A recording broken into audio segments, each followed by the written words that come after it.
De volta com Programação Nacional. Hoje nós estamos falando sobre mudança climática. Eu estou aqui com o professor Carlos Alfredo Joly, ele que é coordenador da Plataforma Brasileira de Biodiversidade e Serviços Ecossistêmicos. Professor, para a gente poder entender, existem vários acordos aqui, que está até aqui na pauta minha, na questão de Quioto, Convenção 4 das Nações Unidas sobre mudança do clima, e tem também o famoso Acordo de Paris, que eu acho que é o último, mais recente, dentre todos esses. Gostaria que você explicasse um pouco para nós isso. Em 1992, quando nós tivemos a Rio 92, a grande reunião ambiental no Rio de Janeiro, foram assinadas 3 convenções. A Convenção de Mudanças Climáticas, a Convenção de Biodiversidade e a Convenção de Desertificação. A Convenção de Mudanças Climáticas, a Convenção, se a gente olhar o texto da Convenção, ela tem um texto que é mais ou menos genérico, ela não coloca agendas, ela não coloca metas, ela coloca o problema, então precisamos reduzir a emissão de gases de estufa, mas não diz quando nem quanto tem que ser reduzido. Isso vai ser feito depois por protocolos.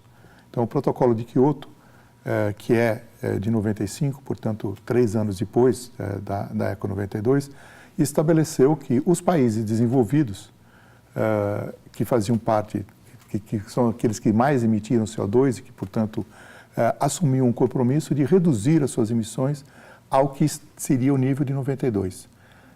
Então, manter estável, não ter um aumento de emissões. E os países em desenvolvimento não tinham metas, eles entravam e se propunham voluntariamente a fazer reduções. Esse acordo acabou sendo assinado por uma boa parte dos países, mas não foi pelos Estados Unidos, que é o principal emissor de gases de efeito estufa. Então, quando já estava terminando a vigência do protocolo de Quioto, se começou a discutir o que viria a substituir. E o que veio a substituir é o Acordo de Paris, que é o acordo que está sendo colocado em prática agora e que se tem anualmente, se os países signatários da Convenção se reúnem, são que a gente chama de COP, né, a próxima reunião do clima, está definindo exatamente quais são os mecanismos de monitorar se os países estão cumprindo com o que eles assumiram nesse Acordo de Paris. Até diante desse cenário político aqui, o atual governo, ele cancelou aqui no Brasil um encontro regional da ONU, que seria realizado em agosto na cidade de Salvador, na Bahia. Meses atrás, o Brasil não enviou representantes ao Peru para uma conferência de gestão florestal. Na sua visão, há um desinteresse do Brasil nessa situação? O que está acontecendo aqui? Então, na verdade, o Brasil seria a sede esse ano da Conferência das Partes da Convenção de Mudanças Climáticas, mas o novo governo abriu mão de sediar essa conferência aqui, tanto que ela se mudou, acontecerá no Chile, e agora também está cancelando o seu apoio a um evento que é preparativo para essa reunião de dezembro, que é a Conferência das Partes, que era um evento que aconteceria em Salvador. De uma maneira geral, o atual governo tem se posicionado de uma maneira muito dúbia em relação a questões ambientais. Há decisões muito fortes, então, certamente, a questão climática não entrou na agenda desse atual governo, tanto que no Ministério do Meio Ambiente, que havia uma secretaria especializada a discutir e tratar das questões climáticas e que preparava os documentos do Brasil e que reunia a comunidade científica e preparava o embasamento científico para a tomada de decisão política, essa secretaria foi extinta. Então, nós meio que perdemos um pouco o rumo e a coordenação de como o país se posiciona nessas questões internacionais. Não mandar representantes a reuniões importantes também mostra que são áreas que ou você ainda não teve uma definição de qual é a atuação do governo, ou realmente não está na agenda importante do governo. E a gente acha isso um erro estratégico, de visão, de não entender que essas questões ambientais, na verdade, elas estão na base da nossa economia. Se nós tivermos mudanças, aquecimento, como a gente não contribuir com a redução de emissão de gases de efeito estufa, se a gente não contribuir com a redução da perda da biodiversidade, que estávamos falando agora há pouco, nós certamente vamos estar acelerando esses processos. Então, nós estamos saindo de um acordo que é internacional, de cooperação entre todos os países, para tomarmos uma posição isolada de não participarmos ou não atuarmos ou não contribuirmos para reduzir essa crise. Isso é lamentável porque o Brasil era um dos protagonistas, né? Porque como o país detém a maior parte das florestas tropicais que ainda existem no planeta, estão aqui no Brasil, a Amazônia sendo a maior delas, nós temos um papel muito importante. Então, quando houve um esforço para diminuir o desmatamento na Amazônia, nós estamos, ao mesmo tempo, impedindo as queimadas, então reduzindo a quantidade de gases de efeito estufa que nós estamos jogando e protegendo a biodiversidade, protegendo a floresta, né? E o que está acontecendo agora é que a gente tem uma perda dessa posição e um posicionamento de isolamento em uma crise que é uma crise de todos os países do mundo, independente se são desenvolvidos ou em desenvolvimento, independe de cores partidárias, independe de credos, é um problema que afeta todos os seres humanos no planeta.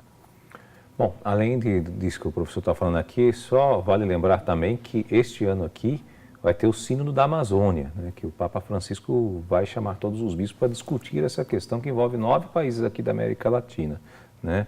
E, inclusive, você pode acompanhar esse programa que eu fiz aqui com o cardeal Dom Dilo Scherer, que é o presidente, né, de todo esse processo aí, né, do Sínodo da Amazônia. Está no nosso portal rs21.com.br/programa Ação Nacional, você vai lá e assiste esse programa na íntegra. Em setembro deste ano, professor, o secretário-geral da ONU, Antônio Guterres, promoverá uma cúpula do clima. Qual vai ser o tema central dessa cúpula? É justamente essa questão da colaboração e da necessidade dos países que não estão ainda cumprindo com aquelas metas, que são metas voluntárias, são metas que os próprios países definiram, de o quanto poderiam contribuir, para que isso se crie um sistema de monitoramento e se consiga acompanhar de uma forma mais efetiva o que está acontecendo. Em 2015, baseados na criação da plataforma internacional, intergovernamental de biodiversidade e serviços ecossistêmicos, nós, aqui no Brasil, criamos uma plataforma nacional, plataforma brasileira de biodiversidade e serviços ecossistêmicos. E realizamos alguns diagnósticos, como esses diagnósticos que foram lançados pela ONU no ano passado. E um dos nossos diagnósticos, que é o diagnóstico geral, mostra essa questão, a importância dessa questão para a economia brasileira. Por exemplo, o serviço de polinização, que eu já mencionei anteriormente, ele vale 43 bilhões de dólares. É isso que tem de aumento na produção das nossas commodities de exportação em função da polinização feita pelas abelhas. Então, se eu passo a usar indiscriminadamente agrotóxicos, se eu passo a não manter na minha região áreas de vegetação nativa, onde essas abelhas possam sobreviver fora do período em que aquela cultura que nos interessa vai estar florescendo, por exemplo, soja. Fora do período de floração da soja, essas abelhas vão ter que ter outros recursos para sobreviver. E eles vão conseguir isso se você tiver áreas que nós chamamos de reserva legal, áreas de proteção permanente ao longo dos rios. Se você remove isso, você não consegue manter essas populações de abelhas. E aí você começa a ter um déficit de polinização. Então, nós estamos falando de economia. Nós não estamos falando da conservação só porque pela beleza das espécies ou pelo lado étnico do direito de vida de todas as espécies, mas a gente está falando também de uma questão econômica. E é isso que nos assusta, a falta de visão do atual ministro na área de meio ambiente, da importância econômica que essas questões têm. Então, a plataforma produziu esses documentos, tem levado esses documentos. A Bolsa de Valores pode subir ou descer em relação a... Exatamente, quer dizer, se você tem uma queda na produção de soja, nós perdemos em exportação significativamente. Se a gente tem uma queda no café, na laranja, são todas plantas que dependem de polinização para terem os frutos que são o que a gente de fato aproveita E economicamente. depende de um clima seguro para poder se plantar no Exatamente. período certo e colher no período certo. E você ter a chuva quando você precisa e você ter o período seco quando você está fazendo a sua colheita. Então, todas essas questões estão interrelacionadas. E essa é a nossa principal briga. Não só a questão ambiental, ela não tem que ser discutida só no âmbito do Ministério do Meio Ambiente. Ela tem que ser discutida como uma política de Estado, uma política que integre os diferentes setores e seja direcionada para resolver questões que são ambientais, mas que também estão na base da nossa economia. Professor, para encerrar a nossa entrevista aqui, o que o senhor espera do futuro? Tem jeito? Bom, se eu não acreditasse que tem jeito, a gente eu estaria já aproveitando a vida, não estaria nessa batalha de tentar convencer a população e os políticos da importância dessas questões. Então, eu acho que tem jeito, eu acho que o Brasil pode ter um protagonismo muito grande na solução dos problemas. Senhor, muito obrigado pela sua entrevista. Muito obrigado, novamente.